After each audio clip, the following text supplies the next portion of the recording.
कथा विप्र की वाणी और महाकाल का न्याय। बहुत समय पहले उज्जैन के समीप नीलगिरी नामक एक गांव था। वहां एक वृद्ध ब्राह्मण रहते थे जिनका नाम देवदत्त था। वे अत्यंत सरल स्वभाव के, संयमी और शिव के परम भक्त थे। प्रत्येक सोमवार को वे गांव से 3 कोस दूर स्थित एक पुराने शिव मंदिर में जाकर भगवान शिव की पूजा करते थे। उनका एकमात्र पुत्र युवराज था जो अपने पिता की भक्ति से ऊब चुका था।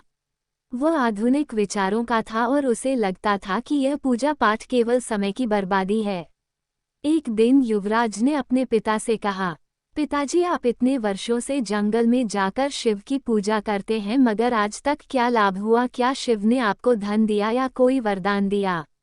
वृद्ध ब्राह्मण मुस्कुराए और बोले, बेटा, शिव की भक्ति कोई सौदा नहीं है, यह आत्मा की तृप्ति है। इससे मोक्ष मिलता है और अंतर में शांति मिलती है। युवराज हंस पड़ा और बोला, ये सब बातें अब पुरानी हो चुकी हैं पिताजी, मैं इन चीजों में विश्वास नहीं रखता। ब्राह्मण चुप रहे और अगले सोमवार पुनः मंदिर चले गए। उसी रात एक भयावह घटना घटी। पास के गांव में एक धनी जमींदार कुमार सेन की हत्या कर दी गई और हत्या का संदेह युवराज पर गया क्योंकि कुछ दिन पहले दोनों में जमीन को लेकर विवाद हुआ था। पुलिस गांव में आई, पूछताछ हुई और गवाहों के भ्रम में युवराज को गिरफ्तार कर लिया गया। वृद्ध ब्राह्मण जब पूजा से लौटे तब उन्हें इस घटना की जानकारी मिली। वे दुख से टूट गए और अपने पुत्र को निर्दोष सिद्ध करने के लिए घर का सारा धन वकीलों पर खर्च कर दिया, मगर सब व्यर्थ गया। आखिरकार एक रात जब सब मार्ग बंद हो गए तो देवदत्त फिर मंदिर में गए और शिवलिंग के सामने बैठकर प्रार्थना करने लगे, हे भोलेनाथ, यदि मेरी भक्ति सच्ची है तो मेरे पुत्र को न्याय अवश्य मिले, नहीं तो आप मुझे इस संसार से उठा लीजिए। उस रात मंदिर का वातावरण बदल गया। एक शीतल हवा चली और शिवलिंग के सामने दीपक स्वतः प्रज्वलित हो उठा। मंदिर की घंटियां अपने आप बजने लगीं। अगले दिन गांव की जेल में एक अजनबी साधु आया। उसके शरीर पर भस्म लगी थी, जटाएं लहराते बाल और नेत्रों में तेज था। उसने जेलर से कहा कि वह युवराज से मिलना चाहता है। जेलर ने पहले मना किया, मगर साधु की दृष्टि पड़ते ही वह डर गया और उसे अंदर जाने दिया। साधु ने युवराज से पूछा, क्या तुम सत्य बोलोगे? युवराज बोला, मैं निर्दोष हूँ। साधु मुस्कुराया और बोला, तो आओ सत्य को उजागर करें।